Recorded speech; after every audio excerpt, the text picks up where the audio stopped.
할렐루야, 반갑습니다. 한 주간도 잘 지내셨죠? 반가운 얼굴들 뵈니까 너무 좋습니다. 오늘도 우리 가장 좋으시고 가장 강하신 우리 주 예수 그리스도 앞에 우리가 나왔습니다. 얼마나 주님이 기뻐하시겠어요?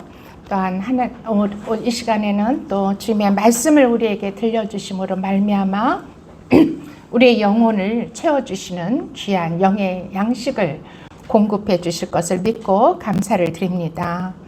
오늘의 주실 말씀은 하나님의 말씀 마태복음 신약성경 마태복음 5장 1절로부터 12절까지 예수님께서 이 땅에 오셔서 공생애를 시작하시고 산으로 제자들을 부르셔서 산에서 당신의 말씀을 강화하신 그런 첫 말씀이세요. 그 말씀을 한번 우리가 들어보고 우리가 어떻게 이 말씀에 대응해야 되는가, 반응해야 되는가 하는 것을 우리가 묵상하는 시간이 되셨으면 좋겠습니다. 시작. 예수께서 무리를 보시고 산에 올라가 앉으시니 제자들이 나와 온지라 입을 열어 가르쳐 이르시되 심령이 가난한 자는 복이 있나니 천국이 그들의 것이며 애통하는 자는 복이 있나니 그들이 위로를 받을 것이며 온유한 자는 복이 있나니 그들이 땅을 기업으로 받을 것이며 의에 줄이고 목마른 자는 복이 있나니 그들이 배부를 것이며 눈이 여기는 자는 복이 있나니 그들이 긍휼히 여김을 받을 것이며 마음이 청결한 자는 복이 있나니 그들이 하나님을 볼 것이며 화평케 하는 자는 복이 있나니 그들이 하나님의 아들이라 일컬음을 받을 것이며 의를 위하여 박해를 받는 자는 복이 있나니 천국이 그들의 것입니다. 나로 말미암아 너희를 욕하고 박해하고 거짓으로 너희를 거슬러 모든 악한 말을 할 때는 너희에게 복이 있나니 기뻐하고 즐거워하라. 하늘에서 너희의 상이 큼이라. 너희 전에 있던 선지자들도 이같이 박해하였느니라. 아멘. 참으로 이 산상수훈은 성경의 가장 핵심적인 말씀이에요. 이 산상수훈이라고 하는 것은 이제 예수님께서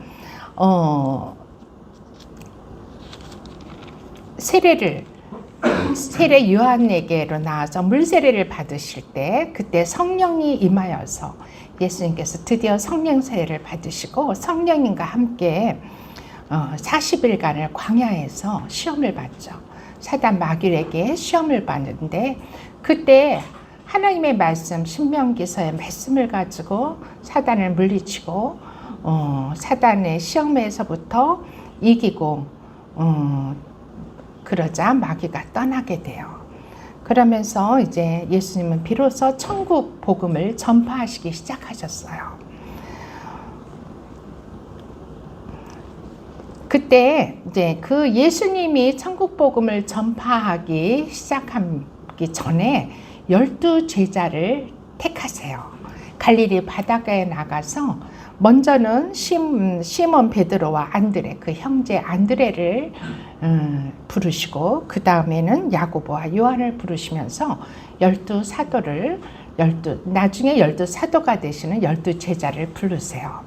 이렇게 하고 이제 예수님께서는 이제 하나님의 나라의 일을 시작하기 시작하죠. 그때 그 제자들을 데리고 산에 오르사 그 제자들에게만 특별히 말씀을 강화했던 것이 산상수훈이고 그 산상수훈은 마태복음 5장, 6장, 7장에 기록되어 있는 예수님의 말씀이세요. 근데 이 산상수훈이라는 일컫는 이 말씀들은 성경의 가장 중심이고 핵심적인 말씀이에요.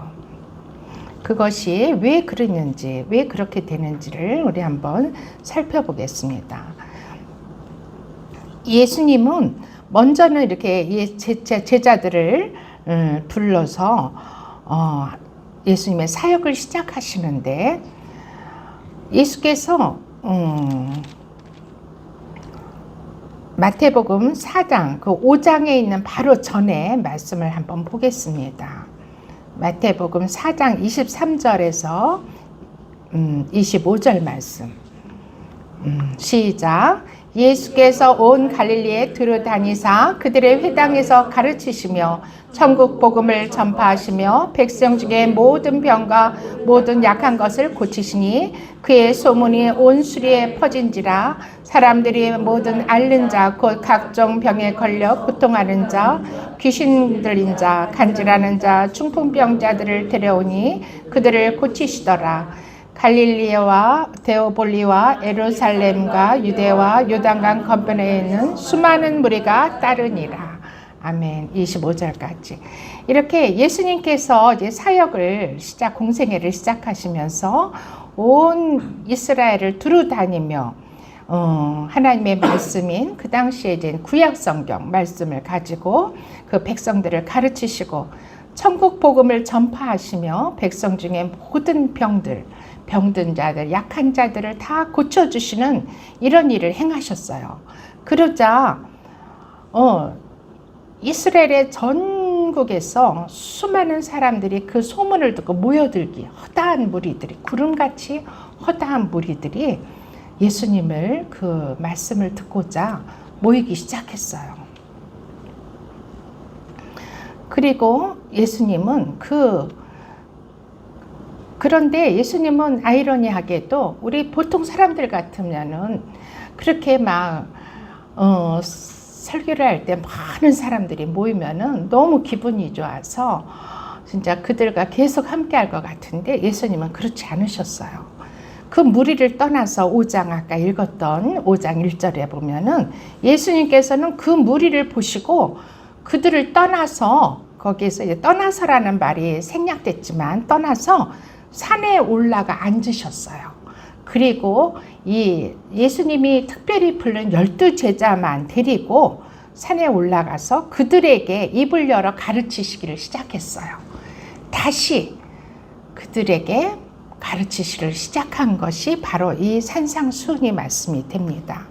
이 산상수훈의 말씀은 왜 중요하냐면 이 말씀은 하나님의 그동안 이스라엘 유대인들이 가지고 있던 어떤 하나님 천국에 대한 가치관, 하나님 나라에 대한 그 가치관을 재해석하게 되시는 그런 말씀이기 때문에 중요해요. 이 아까도 이제 우리가 낭독했지만 이 말씀은 이제 시작이에요. 예수님의 공생의 그 시작을 알리는 그 말씀이었죠. 먼저는 예수님은 그 공생의 시작을 4장 23절에서부터 24절 2절에서 보셨듯이 어떤 약한 것들, 병든 것들, 또 귀신 들린 것들, 또 여러 가지 각종 병들을 고쳐주시는 일들을 시작하세요. 그런데 이것들은 바로 다 사망의 증상들. 에덴 동산에서 아담과 하와가 선악과를 따먹고 나서 그들에게 죄가 들어왔고 그 죄를 통해서 사망 권세가 임했어요. 그래서 그 사망 권세가 임함으로 말미암아 인류에게 들어온 그 사망의 증상들이 바로 각종 병이 들어오고 약하고 아프고 병들고 귀신 들리고 이런 증상들이에요. 그러니까 이런 사망의 증상들을 몰아내기 시작하는 것로부터 예수님은 공생애를 시작하신 거예요. 그리고 예수님이 오신 것은 그 이유 때문에 이 땅에 오신 거죠. 그래서 앞으로 예수님이 성취하실 하나님의 나라의 그 본질을 보여주시고 싶으셨어요. 그래서 이런 일을 통해서 먼저는 시작을 하셨는데 그러자 무리들이 수많은 무리들이 예수님을 따랐지만 가만히 보니까 그들이 그런 하나님의 나라, 예수님이 선포하는 하나님 나라와는 관계없이 그들은 이 땅에서의 유익을 구하기 위해서 그들이 가지고 있던 그 구약시대의 그 유대인들이 가지고 있던 민족적 그 메시아 사상을 그대로 가지고 그들이 가지고 있는 메시아가 예수님이라는 것을 그렇게 이해를 하고 그 메시아 되신 예수님에게서 무엇을 얻을까? 어떤 힘과 강한 능력이 그에게 있을 것이다. 그래서 그는 로마의 식민지가 된 이스라엘을 구원할 것이고 또 우리에게 필요한 모든 유익한 것들을 공급해 주실 것이고 그래서 결국은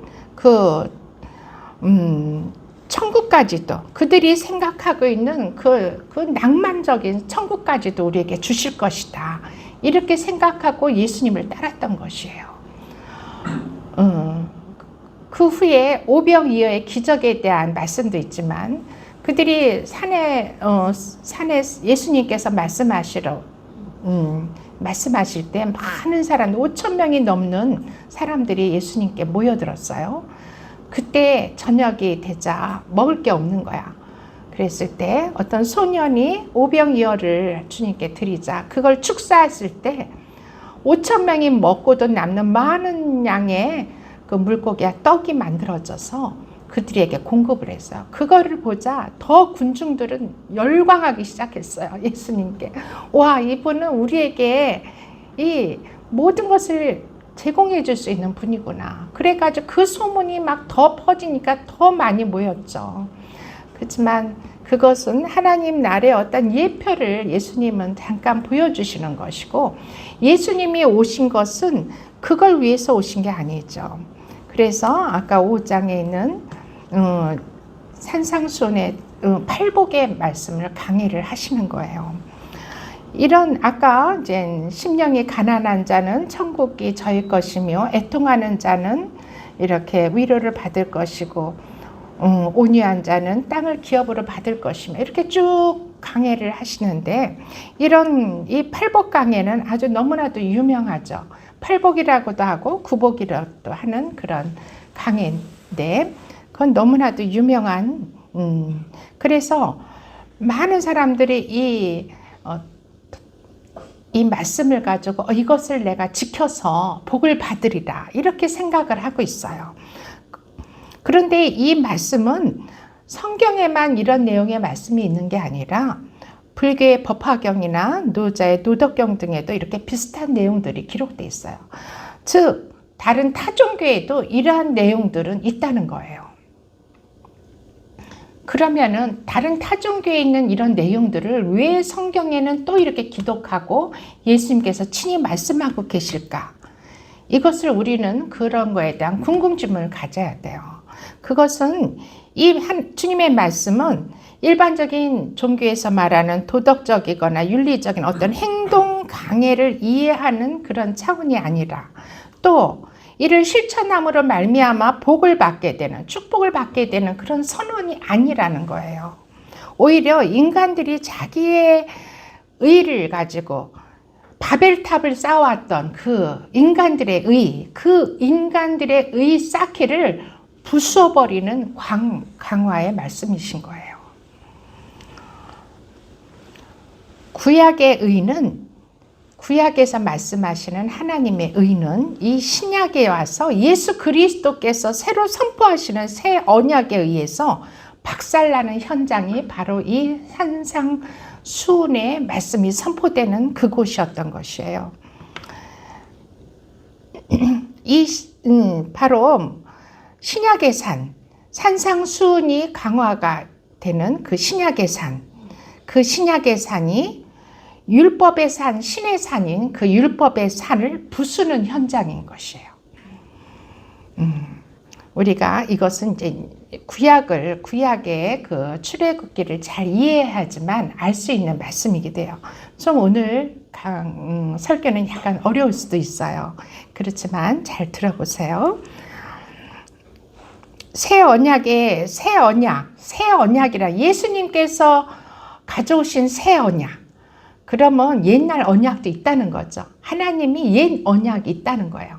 그런 그 옛 언약이 바로 이스라엘 백성들에게 출애굽한 이스라엘 백성들에게 주신 율법이에요.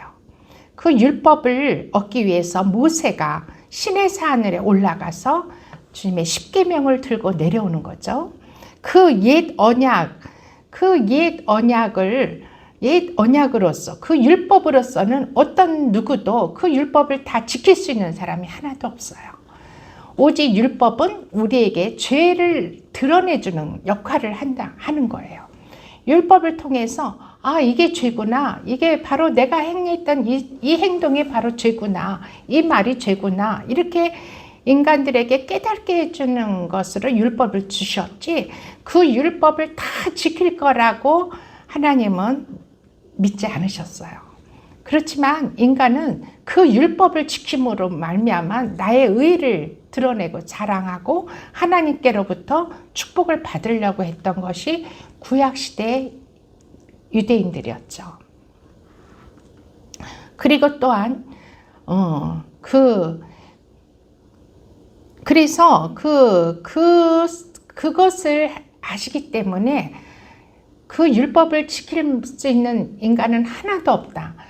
그 율법은, 그런데 하나님께서 그 율법을 주실 때 이것을 지켜야지만 너희는 살 것이고 이것을 지키지 못하면 정령 죽으리라고 말씀하셨어요.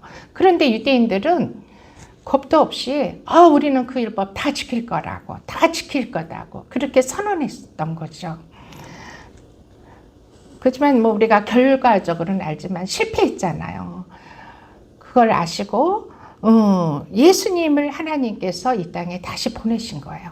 그리고 예수님이 십자가를 지심으로 말미암아 그 인류의 모든 죄를 자신이 담당하시고 단 한 번의 제사를 통해서 우리의 모든 죄를 사함받고, 그리고 우리를 하나님의 백성으로 다시 불러주셔서 죄로부터 우리를 해방시키고 사망으로부터 우리를 해방시켜 주신 그 새 언약을 주신 것이 바로 예수님이시죠. 그 예수 그리스도의 그 보혈의 피를 의지함으로 우리는 새로운 하나님의 자녀로 탄생할 수, 재탄생, 재창조될 수 있었던 것이죠. 그래서 이 새 언약의 성취자이신 예수님께서는 어떻게 구약의 율법을 부수고 하나님이 준비하신 하나님의 의로 하나님의 나라를 완성해 내시는지를 보여주시는 것이 바로 이 성경 전체의 말씀이시고, 또 오늘부터 시작될 산상수훈의 내용이기도 하신 것이에요. 그런데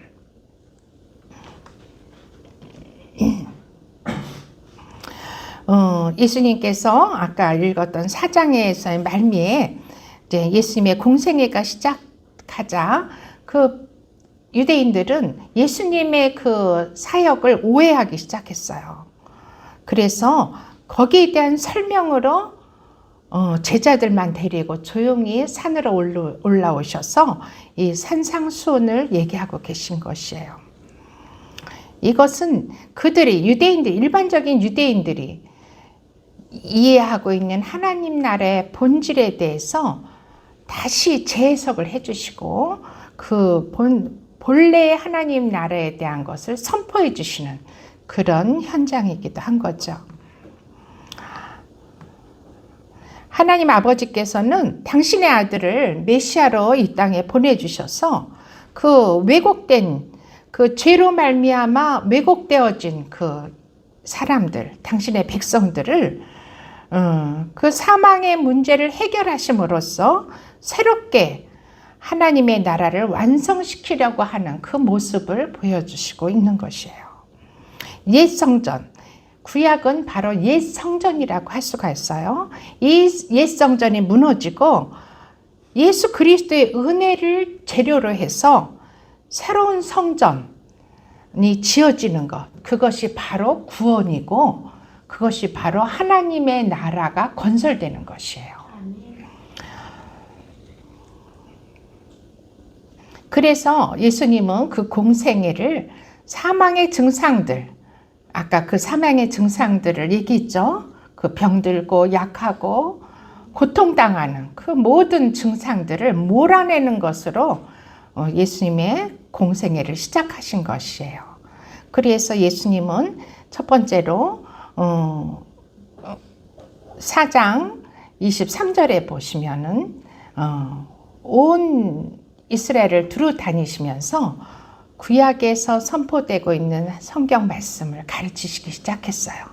구약에 있는 그 말씀들, 선지자들을 모세를 통해서 또 선지자를 통해서 말씀하신 그가 바로 나다. 내가 바로 이 땅에 와야 될 메시아다. 이걸 가리키시는 거예요. 그리고 하나님의 나라, 천국 복음을 선포하시기 시작했어요. 그것이 바로 복음, 천국 복음을 전파하시는 거죠. 이 천국 복음을 전파하신 것이 어쩌면 예수님께서 이 땅에 오셔서 가장 중요하게 여기신 일일 수도 있어요. 이 천국 복음은 위에 4장에서 말씀하셨던 그 각종 병자들을 고침으로써 천국은 이런 곳이라고 하는 것을 살짝 보여주시는 그런 거기도 하죠. 그래서 이런 일을 하시니까 이제 허다한 무리가 쫓으면서 주님의 나라, 예수 그리스도와 하나님의 나라가 그들이 예전에 생각할 때 있던 그런 민족적 메시아 사상이라고도 해요. 구약적 민족적 메시아 사상이라고 했던 그 구약의 구원관, 천국관을 가지고 있던 그 시대 유대인들은 예수님을 오해하게 되는 거죠. 그 구약의 그 메시아 사상은요, 아까 또 말했듯이 힘의 원리를 중요시했고, 그 일상에서 어떤 유익함, 어떤 그 오병이어를 보고서 그 쫓았던 것처럼 일상에서 그들이 필요로 했던 것들을 체험받는 거, 이렇게 채워주는 거, 이런 분이 메시아일 거라고 생각했고, 그리고 그들은 그런 구원, 잘못된 그런 가치관을 가지고 육적인 필요를 채우려고 예수님을 쫓아왔고 그들을 예수님께 몰려왔던 것이에요. 그럴 때 또 예수님께서 제자들만 그 무리를 다 떠난 뒤에 조용히 12명의 제자들만 데리고 산에 오르신 것은 이 12제자는 뭐를 예표하냐면 하나님의 교회, 이 땅의 교회들을 말씀하고 있어요. 그래서 오늘날도 예수님께서 12제자만 데리고 하나님의 나라를, 진정한 하나님의 나라를 알려주신 것처럼 오늘도 교회들에게만, 세상에서 오직 예수 그리스도를 믿음으로 모여진 하나님의 교회에만 예수님께서 말씀하고 계세요. 이 산상수훈은 어떤 도덕적, 윤리적 처세술을 가르쳐 주려고, 복받는 비결을 가르쳐 주시려고 예수님께서 제자들을 데리고 말씀하신 게 아니라 인간들의 행위와 자격과는 상관없이 이미 완료된 하나님의 나라가 어떻게 그의 택한 백성들에게, 자기 백성들에게 치고 들어와서 어떻게 역사하는지를 알려주시고자 하는 그런 말씀이었어요. 예수님은 이 말씀을 예수님이 오신 것을 우리는 마태복음 1장 21절에서 말씀하고 계세요. 예수라는 그 이름의 뜻을 통해서 예수님이 왜 오셨는지를 말씀하는 건데 다 같이 읽겠습니다. 아들을 낳으리니 이름을 예수라 하라. 이는 그가 자기의 백성을 그들의 죄에서 구원할 자이심이라 합니다. 아멘. 예수라는 이름, 하나님께서 마리아에게 성령으로 잉태된 그 아들의 이름을 예수라 하라고 하나님께서 명령해 주셨죠. 근데 그 예수라는 이름의 뜻은 바로 그가 자기 백성을 죄에서 구원할 자다 하는 의미를 가지고 있었던 것이에요. 예수님은 우리에게 뭔가 특별한 우리의 육적인 필요를 위해서 예수님이 오신 게 아니라 우리를 죄로부터 우리를 구원하기 위해서 오신 것을 이 예수라는 이름을 통해서 알 수가 있는 것이에요.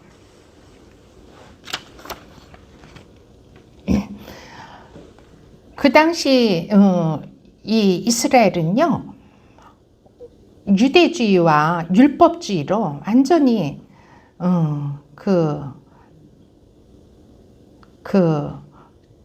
우리가 십자가에 못 박아야 될 옛 자, 그 모습 그대로 존재하고 있었어요.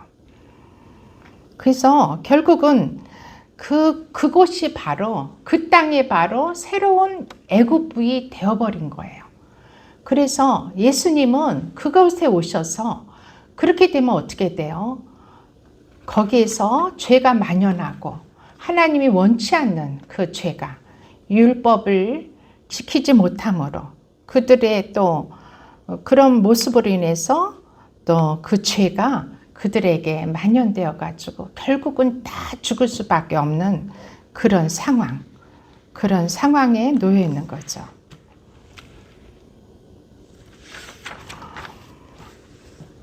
우리가 이제 예수님이 오신 것은요, 오셔가 첫 번째로는 30세에 세례 요한에게 나와서 세례를 받으셨다고 그랬잖아요. 그 세례는 어떤 예수님의 새 창조를 의미하는 것이에요. 바로 애굽에서 이스라엘이 죽고 가나안에 이스라엘 민족이 가나안에 들어가서 새롭게 창조되시는 그 구원의 모형을 예수님이 보여주시는 거죠. 실질적인 모형이 아니라 실제를 보여주셔서 40일 세례를 받으시는 거예요. 예수님이 그 세례를 받으시는 거예요. 예수님의 세례는 바로 인류의 모든 죄를, 이스라엘 민족이 애굽화되어 있다고 그랬잖아요. 지금 출애굽해서 나왔던 이스라엘 민족이 새로 애굽화되어 버렸어요. 유대주의와 율법주의를 통해서 새롭게 애굽화되어 버렸는데, 그 세례를 받음으로 거기에서 죽게 되는 거예요. 세례라는 것은 옛 사람이 죽는 거죠. 옛 사람이 죽고 새 사람으로 탄생하는 것이 바로 새 창조예요.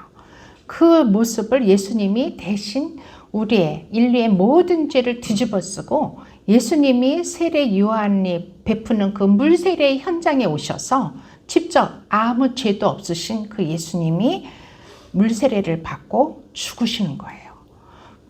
그랬을 때 하늘의 문이 열리면서 하나님의 음성이 들렸죠.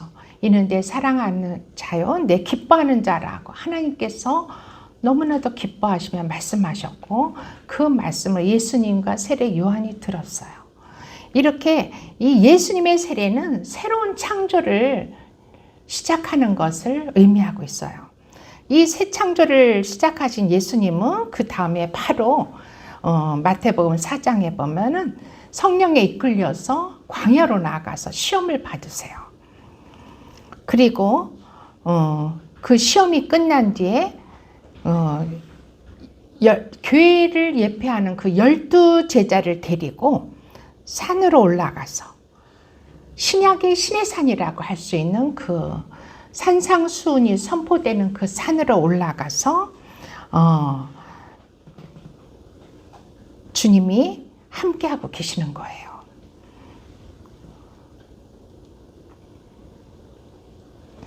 이것은 예수님께서 그 출애굽의 이스라엘의 여정을 그대로 밟으시는 모습이에요. 우리 출애굽은 모세가 이스라엘 백성들이 애굽에서 노예 생활을 할 때 그 모세가 출애굽을 통해서 이스라엘 백성들을 데리고 나오는 거, 엑소도스, 출애굽이라고 하죠.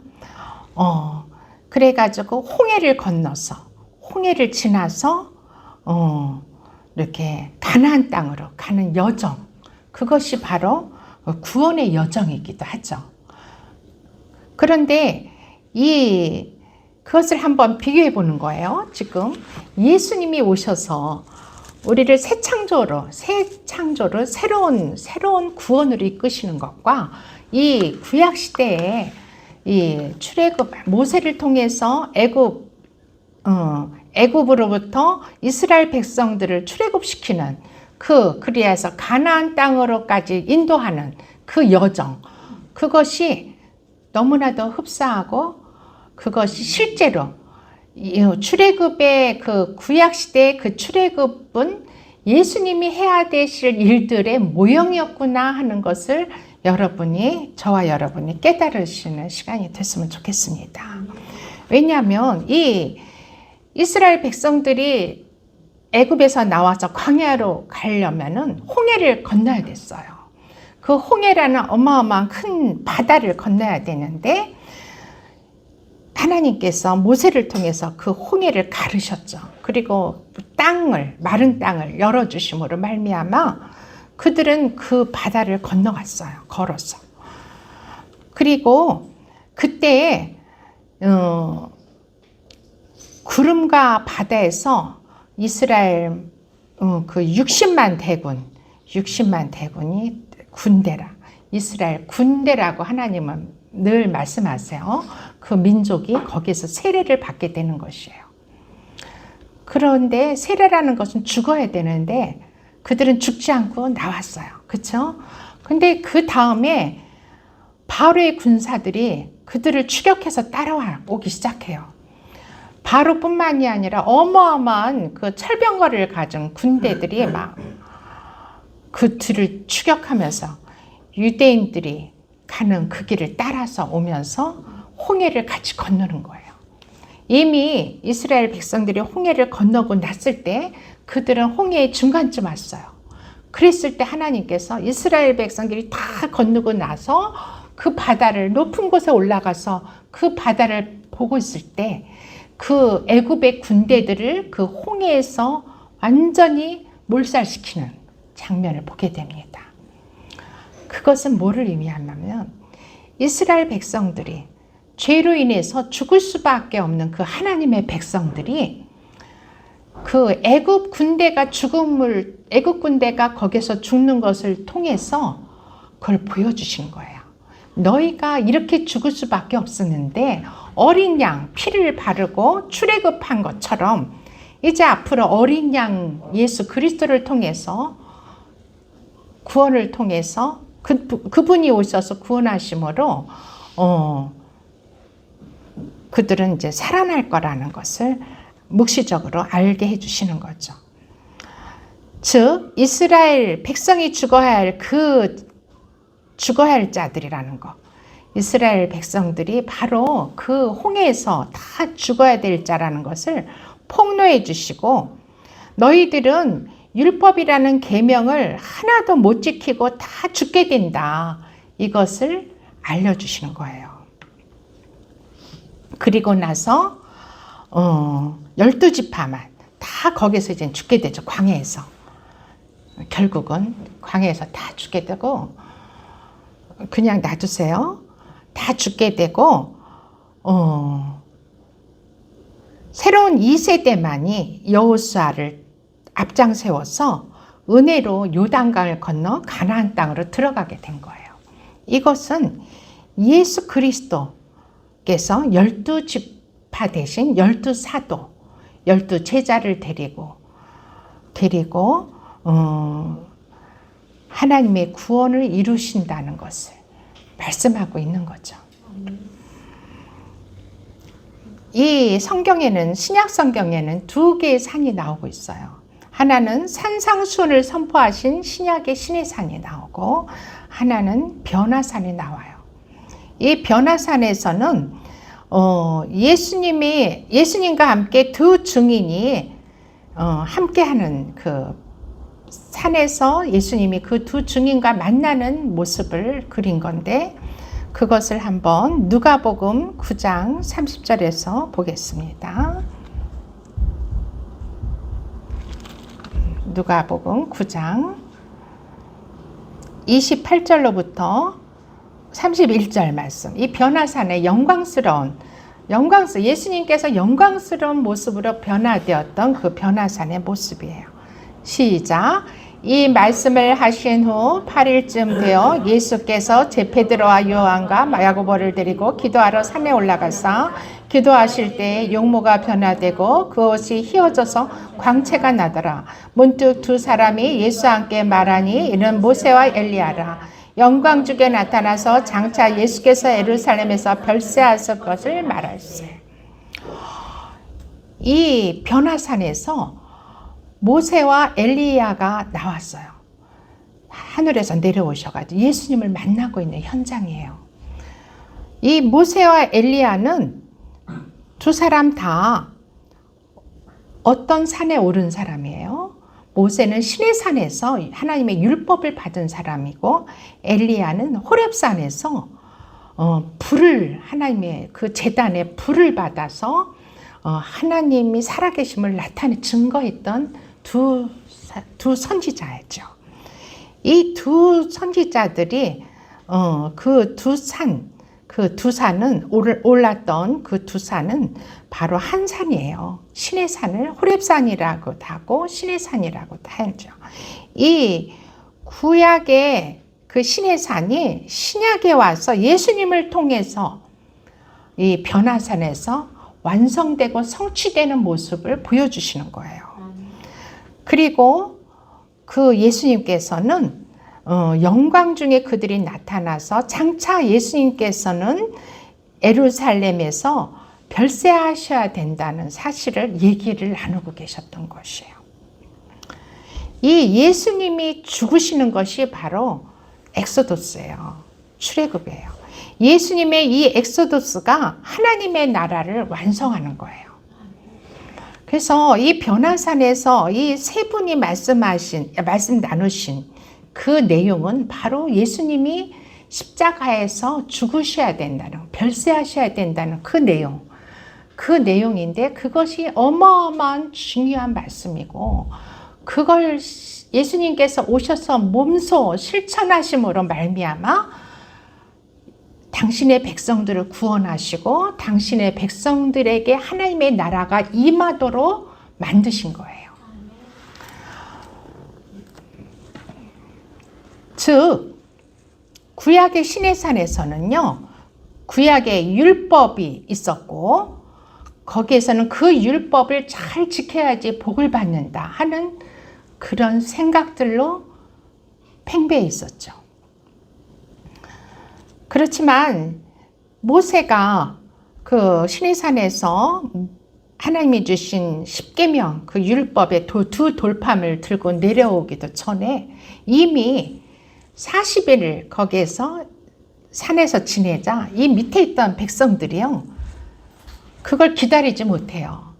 그 전에 모세가 선포하는 말씀이 있어요. 우리 출애굽기를 한번 가서 보겠습니다. 출애굽기 19장 5절로부터 12절 말씀을 통해서 우리 그 당시에 구약시대에 모세의 십계명을 받으려고 했던 그 이스라엘 백성들의 상태가 어떠했는지를 우리는 여기서 알 수가 있습니다.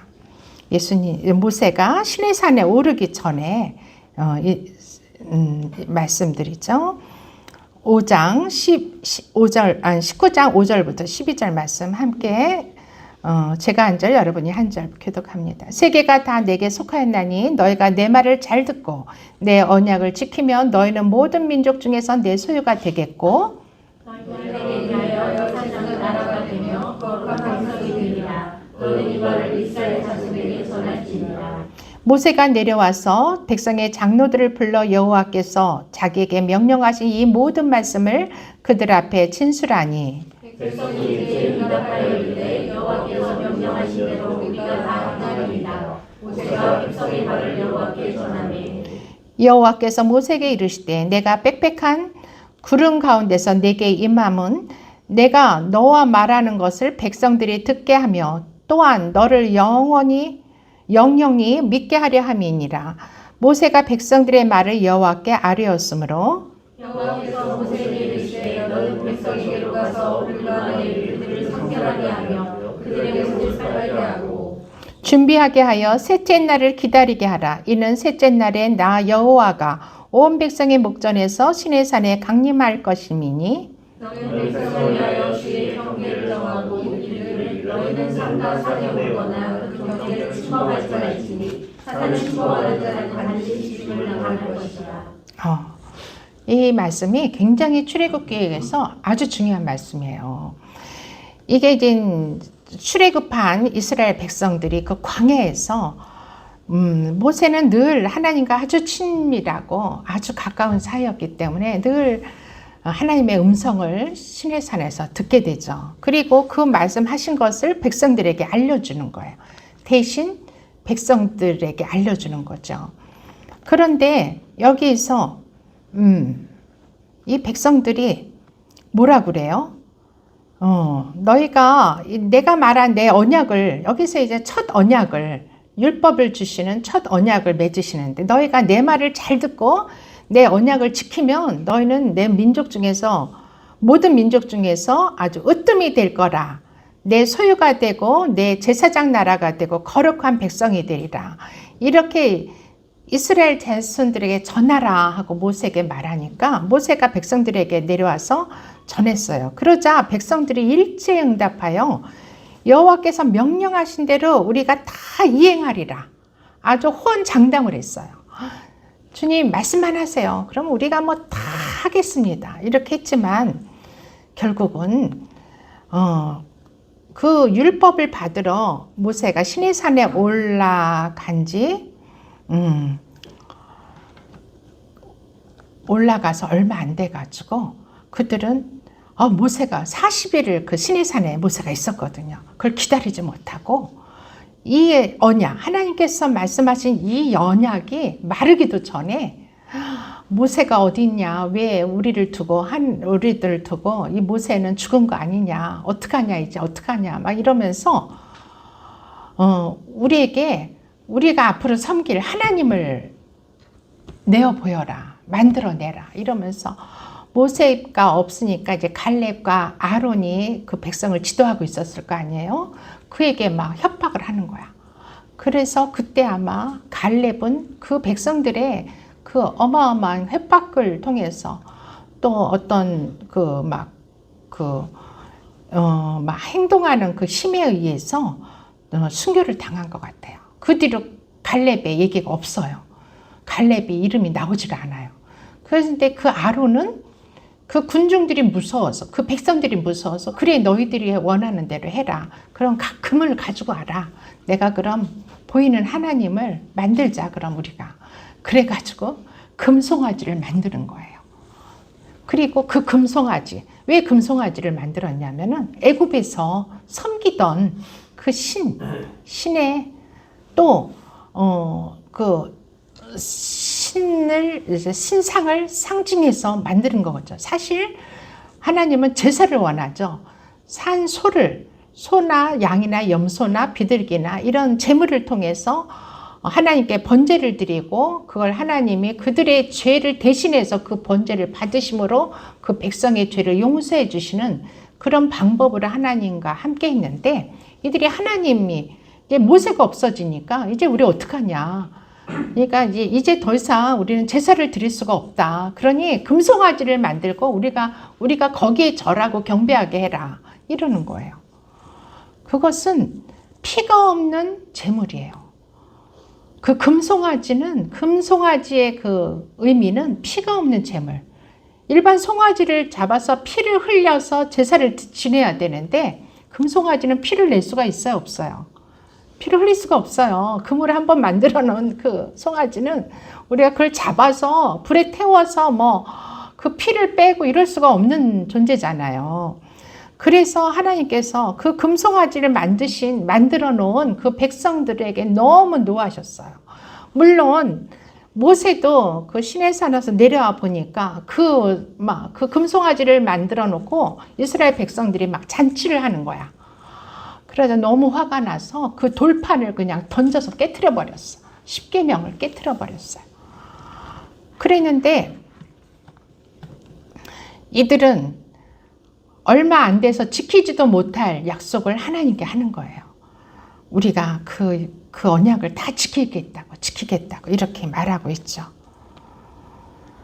이런 이스라엘의 범죄함, 이런 범죄함으로 말미암아 3천 명이 죽었어요. 그렇죠? 하나님의 심판으로 3천 명이 죽었어요. 그런데 이 신약에 와서 오순절, 신약에 예수님이 승천하시고 나서 오순절이 되는 날, 그 마가의 다락방에서 예수님의 제자들이 성령을 받게 되자 베드로의 설교를 통해서 3천 명이 살아나고 예수님을 영접하고 세례를 받는 놀라운 역사가 일어나요.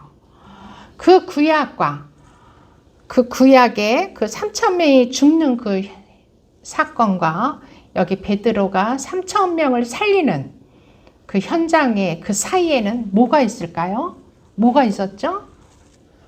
그 사이에는 예수님의 십자가로 말미암아서 이렇게 뒤바뀌는 거예요. 잘 따라오고 계신가요?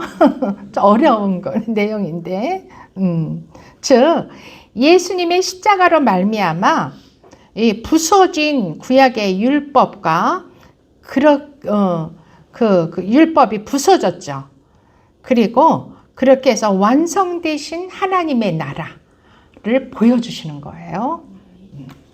그 하나님의 나라는 오로지 우리가 언행일치를 통해서 뭔가를 지키고 실천함을 통해서 이루어지는 게 아니라 전적인 예수님의 십자가의 은혜로 죽어야 될 내가 예수님의 십자가의 은혜로 살아갈 수 있다는 것을 보여주시는 거예요. 그래서 그런데 오늘날에도 우리는 자꾸 예수를 믿으면서 예수님 말씀하신 걸 내가 지켜야지, 내가 언행일치가 안 되는 그 성도 교인들을 비난하고 비판하면서 저는 왜 예수를 믿는데도 저 모양이야? 이렇게 정죄하고 판단하고 이러는 모습을 하고 있어요. 그러니 이 하나님의 말씀을 지켜야지만, 물론 지키는 것은 좋은 일이죠. 뭐 지키지 말라는 얘기가 아니에요. 하나님의 말씀을 우리가 지켜야 되는데 그 지키기 이전에 우리는 예수님의 그 십자가의 은혜를 우리의 마음 깊이 품고 감사하는 마음을 가지고 하나님의 말씀에 순종하며 나아가야 된다는 것을 얘기하고 있는 거예요. 우리가 무조건 그 말씀을 율법의 그 구약의 그 이스라엘 백성들이 율법을 지키지 못해서 죽었던 그런 시대를 우리가 살고 있는 것이 아니라, 이제는 이 신약에서 예수님이 오신 이후로는 예수님께서 그런 율법을 주시러 오신 게 아니라 그 율법에서부터 죽은 우리를 다시 살리는, 당신의 십자가로 우리를 살리는 그 은혜를 주러 오셨다. 그것을 깨닫기를 원하시는 거죠. 그것을 원하시기 때문에 이 산상수훈을 말씀하고 계시는 거예요. 아멘. 우리를 율법으로부터 우리를 해방시켜 주신 거예요. 율법은 대단한 하나님의 명령이고 법이에요. 그걸 지키지 못하면 우리는 죽을 수밖에 없어요. 그런 아주 대단한 그 법에서부터 우리를 해방시켜 주신 거예요. 그런 우리는 바로 예수님 때문에 복 있는 자가 되는 것이에요. 그래서 지금 산상수훈에 우리가 아까 처음에 읽었던 마태복음 5장에 있는 산상수훈에 나오는 그 팔복은 우리가 어떤 믿음의 레벨이 올라가는 것을 말하고 계시고, 우리가 천국으로 가는 그 단계를 보여주고 계시는 거예요.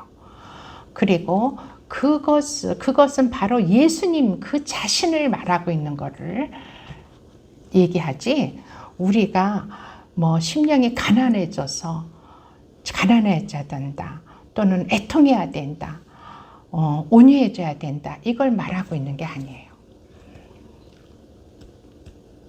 예수님 그분이 그걸 이루신 거예요. 그래서 우리가 그 예수님을 내가 모시게 되면 물론 우리는 그렇게 되어져요.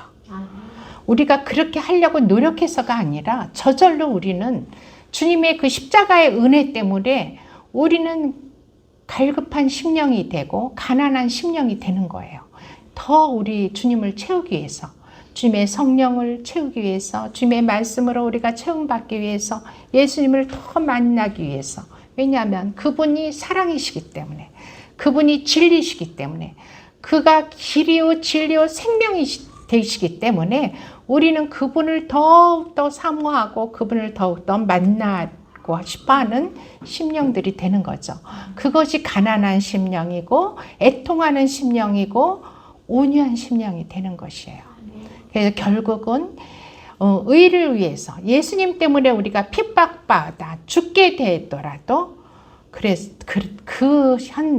그렇게 되기까지, 그렇게 되면 우리는 천국에 들어가는 것이에요. 그리고 이미 그렇게 된 상태에서 우리는 이미 예수님이 오신 그 상태에서 우리는 하나님의 나라가 우리에게 임해 있는 거고, 우리는 하나님 나라 안에 거하고 있는 것이에요. 그런 우리가 또 하나님의 나라가 어디 있어요? 하나님 나라를 보여주세요. 이럴 필요가 있나요? 다시는 그럴 필요가 없는 것이에요. 우리가 지금도 나에게는 하나님의 나라가 임한 것 같지가 않아. 나는 너무 불행해. 나는 너무 힘들어. 이러고 사는 사람들은 예수님이 안에 들어오신 게 아니에요. 그냥 멀리서, 예수님을 바라만 보고 있는 거예요. 그런 구약시대의 유대인들이랑 똑같은 거예요. 신약의 우리 하나님의 자녀들은 그 예수님이 내 안에 들어오셔서 내가 예수님을 모시고 내 보좌에, 내 왕이, 내가 나의 왕으로 군림하던 내 보좌에 내가 내려오고, 나는 낮아지고 내려오고 예수님을 내 보좌에 모심으로 말미암아 내 안에서 이미 하나님의 나라가 이루어지는 것을 느끼고 보고 경험하셔야 되는 게 바로 우리들인 것이에요. 아멘. 할렐루야. 그래서 우리가 아직도 하나님의 나라가 임하지 않았다면 주님을 초청하시기 바랍니다. 주님이 내 안에 들어오셔서, 그 주님은 내 안에 지금은 어떻게 들어오시죠? 성령님으로, 하나님의 영이신, 예수 그리스도의 영이신 성령님으로 내 영 안에 들어오실 수가 있어요. 내가 그분을 사모하고 원하고 초청하면 그분이 내 안에 오세요. 성령님은 너무나도 젠틀하신 신사세요. 사단 마귀 귀신은요, 우리가 초청하지 않아도 그냥 막 확 들어오지만 성령님은 절대로 그러신 분이 아니세요. 너무나도 인격적이시고 너무나도 신사적인 인격을 가지신 분이라 우리가 그분을 간절히 원하고 그분이 오셔야지만 내가 살 수 있다는 것을 깨닫고 그분을 초청할 때 그분은 기쁨으로 우리 안에 들어오셔서 우리의 주인이 되어주시고 우리를 다스리시고 우리를 인도하시고 마지막 그 주님을 만나러 가기까지, 우리가 예수님을 만나러 가는 날이 바로 우리의 종말이에요. 예수님은 뭐 재림하시는 걸 보면 너무 좋겠지만 그 시와 때는 아무도 알 수 없다고 그랬어요. 그런데 우리가 주님을 만나러 가는 그날이 바로 우리에게는 종말이에요.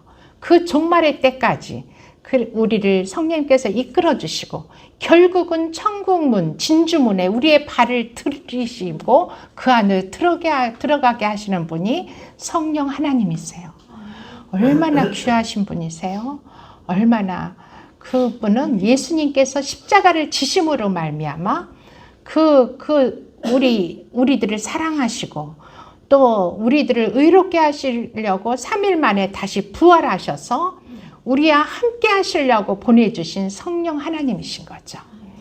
이 사실이 바로 주님이 우리에게 주시려고 하신 복음인 것이에요.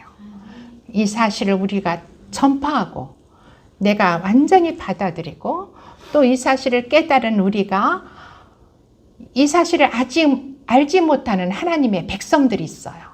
이 땅의 모든 사람들이 하나님의 백성이 아니에요.